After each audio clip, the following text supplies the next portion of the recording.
Nah Januari itu juga sama dok ceritanya. Aku di atas ya, tidur gitu ya kan, terus Sandy udah pulang syuting tapi belum naik ke kamar, sampai aku kayak kebangun gitu kan, masih nyusuin kan, bangun terus aku lihat kok suamiku nggak ada gitu di samping. Aku ngelongok ke jendela tapi mobilnya ada. Oh dia di bawah nih, jangan-jangan ketiduran. Aku turun lah, cuk. Aku turun, dia lagi nonton TV kan, lagi nonton TV tapi handphonenya kebuka. Itulah Gojek. Jangan lupa di-tweet ya. Di brand ambasadornya lagi. Aku capture. Dia lagi apa? Dia lagi tidur, tapi chat Gojeknya tuh dua kali ya bisa kayak gitu. Jadi ya. bukan yang kayak mungkin orang kira kayak aku nih ngecekin gitu, enggak. Dia tidur kayak Tuhan ada kasih aja, kebuka, nggak ke-lock, dan aplikasi Gojek cetan. Iya. Pakai suami ayang istri. Iya. Gitu. Itu dia yang jadi Gojek ya berarti ya?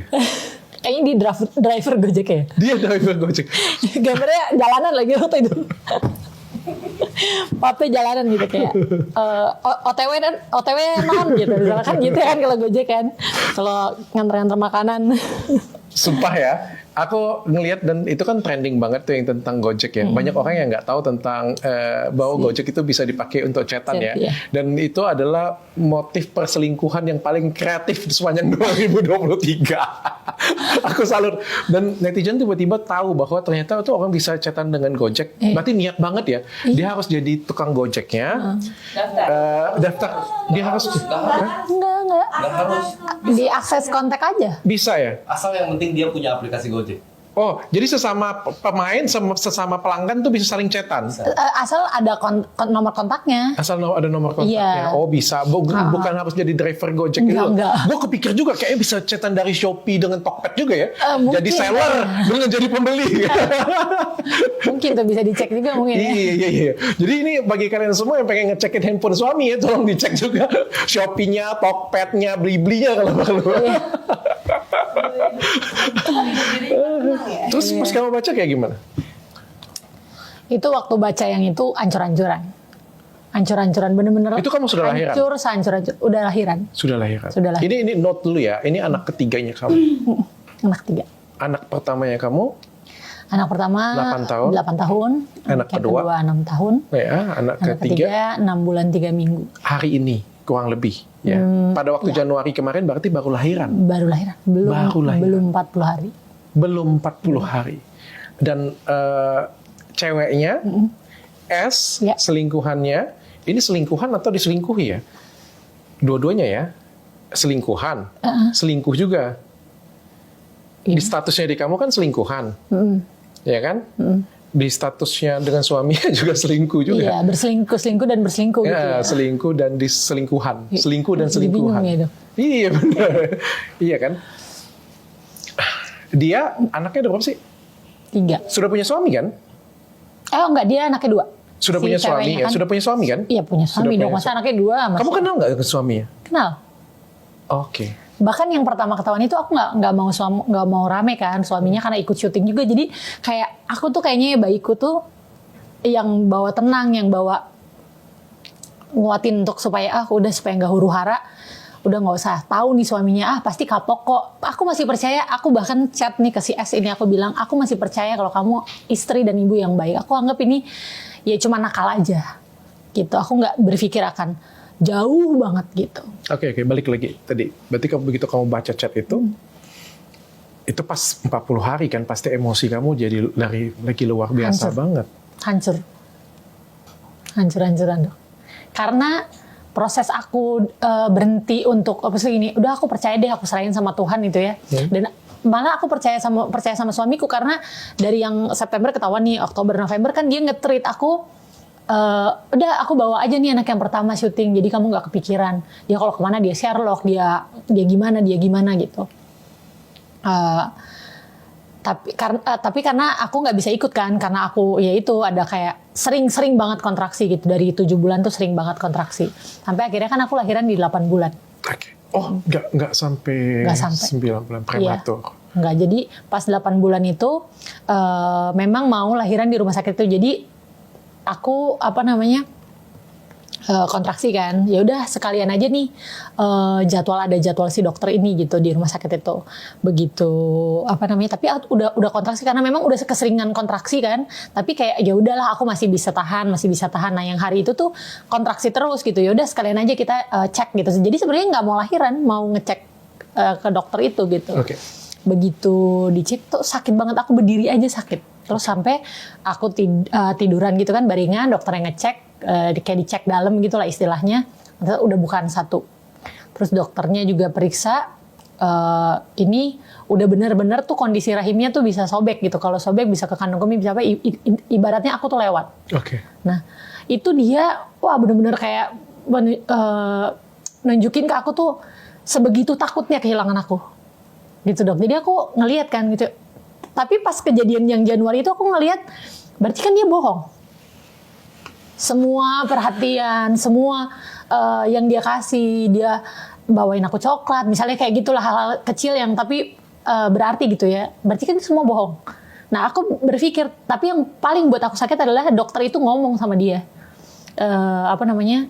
Bahkan dia juga bilang sama aku tuh takut banget waktu dokter ini bilang, kalau 1 jam aja kamu nggak dibawa atau kamu nggak operasi, aku tuh udah nggak boleh berdiri dok. Aku benar-benar langsung didudukin di kursi roda, langsung dinaikin ke untuk persiapan operasi gitu. Udah sama sekali nggak boleh jalan. Karena kalau aku jalan tuh udah habis gitu.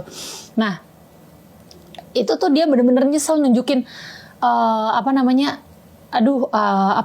kayak takut banget kehilangan gitu. Takut banget kehilangan, bener kayak ini karena aku jahat ya sama kamu gitu, karena kemarin kan September ketahuan. Kamu benar-benar tergugah sekali hatinya bahwa dia benar-benar iya.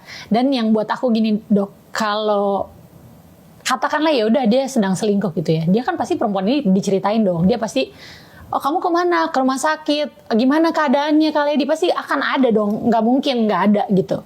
Pasti akan diceritain kan. Nah di saat tahu kondisi itu, kenapa nggak udahan gitu loh dok? Kenapa nggak yang kayak ibaratnya kalau mau nakal gitu ya, tapi jangan jahat. Kamu ini istri kamu, apalagi dia perempuan kan, dia tahu rasanya susahnya melahirkan, nggak enaknya melahirkan, susahnya hamil gitu. Itu kan semuanya sebenarnya kan sebagai perempuan punya hati kan buat kayak gitu. Kamu fokus aja dulu sama istri kamu gitu ya, ibaratnya kamu sama Khaledi dulu deh gitu. Aku berharapnya kalaupun memang itu bisa diudahin dulu gitu, jangan di saat itu, karena ekspektasinya di momen aku hamil anak ketiga itu kan ibaratnya kehamilan yang terakhir kan, karena kita memang cuma mau punya 3 anak. Jadi berharapnya itu benar-benar berarti, bermakna.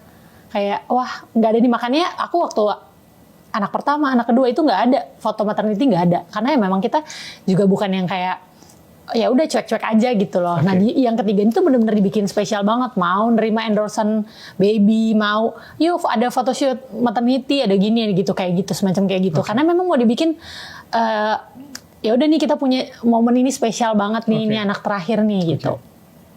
Tapi itu nggak ada gitu sama sekali, nggak ada. Jadi aku waktu tahu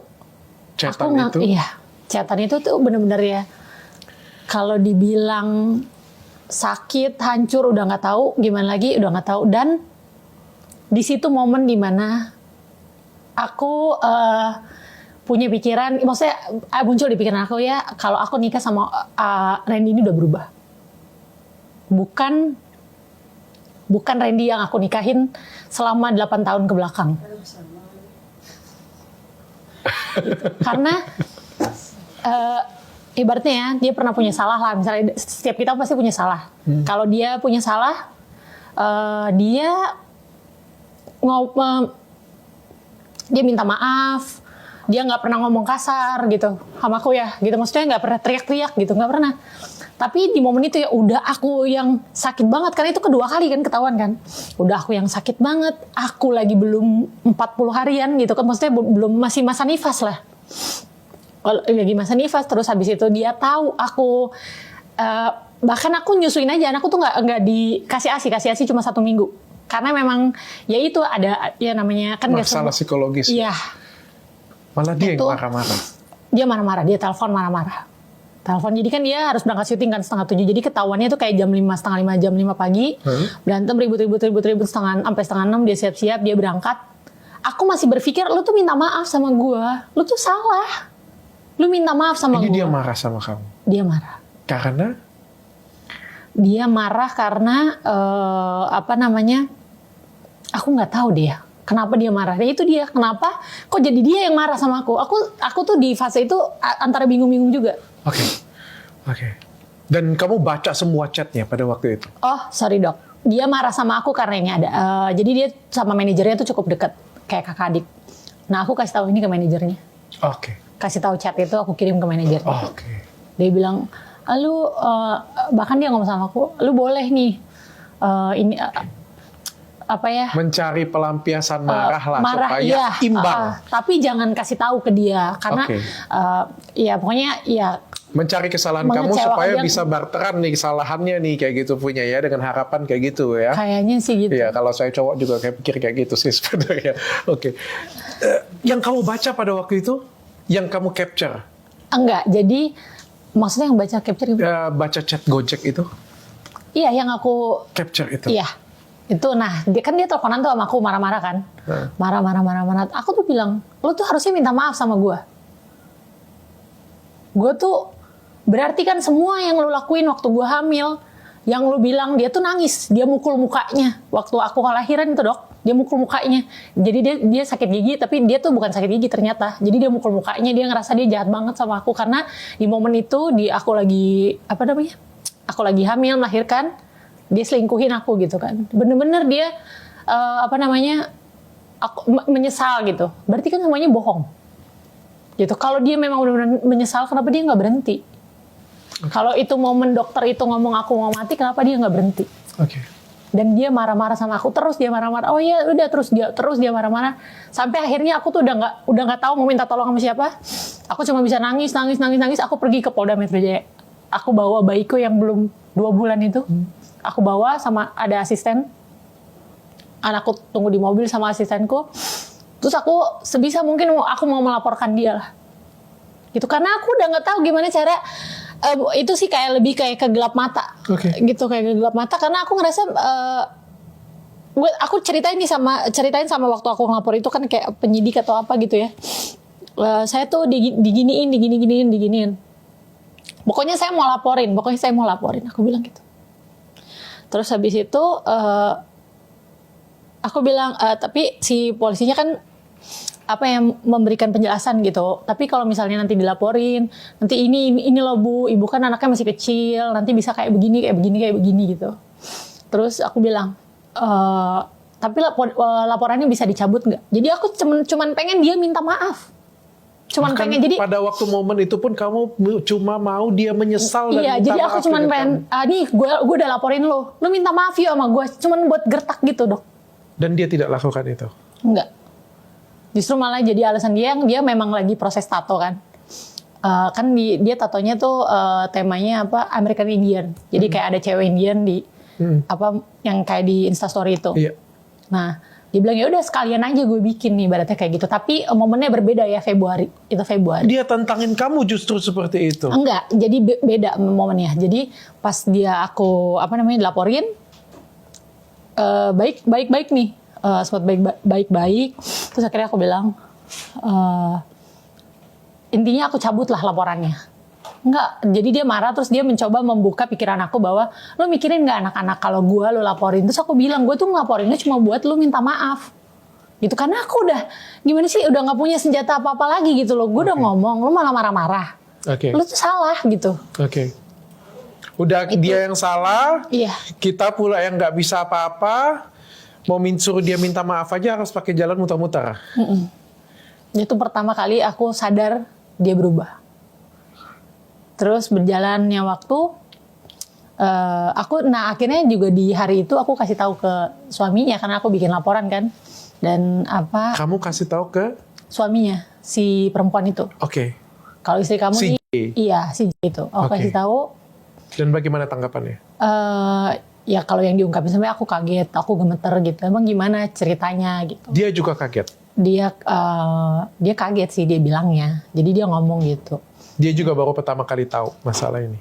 Iya, dia bilang gitu. Tapi aku bilang sama dia, feeling aku ini bukan yang pertama ya. Kok dia sesantai itu gitu. Maksudnya harusnya kan, ya udah dia langsung datang kayak ke lokasinya atau gimana. Ini dia, gimana Kak udah ngomong? Aku tanya gitu. Enggak, nanti masih di lokasi syuting, dia bilang. Aku tuh padahal greget banget. Kenapa dia nggak ngomong gitu. Oke, santai ya. Oke, kamu sudah kasih tahu dia, Iya. suaminya di bulan Februari. Enggak. Di hari yang sama aku. Di hari pagi itu ketahuan, Oke. sorenya aku pergi ke Langsung kamu Polda. kasih tahu. Sambil di perjalanan dari Polda ke rumah, itu aku teleponan sama suaminya pas tahu. Oke. Nah, terus aku kan 1 jam kemudian aku cross check kan. Kayak, kok nih aku lihat di Instagram gitu ya. Kok nih perempuannya masih santai-santai aja Oke. gitu. Bahkan mungkin ya mereka malah kong kali ya, nggak ngerti ya. Dan perempuannya nggak bales sama sekali. Mau minta, kan aku WhatsApp lagi kan. Mana kamu gini. Enak kamu ya. Oh, udah kata-kata kasar lah waktu Oke, itu ya. kamu chat ke S-nya. Si S itu. Oke. Ya, nggak dibalas sama sekali. Oke. Nggak dibalas sama sekali. Sampai besok paginya itu muncul di salah satu akun fanbase. Muncul di salah satu akun fanbase. Pagi-pagi sekali. Adik si ini diduga dengan si ini nih kayak gitu. Inisial. Muncul. Baru si suaminya ini WhatsApp aku. Lihat kok ini naik nih di media gini. Gitu. Aku chat lah si orang itu. Di take down lah sama dia. Si akun itu gitu. Oke. Aku chat, di take down lah. Udah gitu setelah itu ya udah nih aku pikir tuh udah gitu kan, sampai udah, tapi aku masih insecure karena suaminya berusaha meyakinkan aku kalau istrinya nih udah disidang, udah dijagain lah sama si A, si B gitu, dijagain lah sama si temennya ini gitu. Bahkan padahal temennya itu yang jadi penghubung gitu ya, ibaratnya mereka semua diem aja gitu, diem aja. Nah terus sampailah, pokoknya suaminya tuh harus ke London deh kalau nggak salah ya, rekaman gitu. Tapi kan aku benar-benar insecure ya, kayak kok ibaratnya apa ya? Pokoknya aku tuh main feeling aja gitu loh dok, main feeling aja. Perasaan aku tetap nggak enak ya, kayak ada apa ya. Dan kok biasanya nih ya, kalau sebelum yang sama kasus ini gitu, Randy itu orang yang ibaratnya baik banget. Dia tuh sensitif gitu ya. Jadi kalau dia punya salah aja dia bakal ibaratnya bakal ngajak aku, bakal bikin aku tenang lah gitu. Oke. Dengan kondisi itu Bakal berusaha bereffort, iya, minta maaf atau apa, baikin kamu. baikin kayak gitu, aku, dia gitu nge-treat dengan baik gitu ya. Oke. Nah, tapi dari yang Januari ketahuan itu sampai Februari kan, jadi aku ngerasa gini kan, kok nggak ada yang berubah, kok lu biasa aja gitu, kok lu nggak berusaha ibaratnya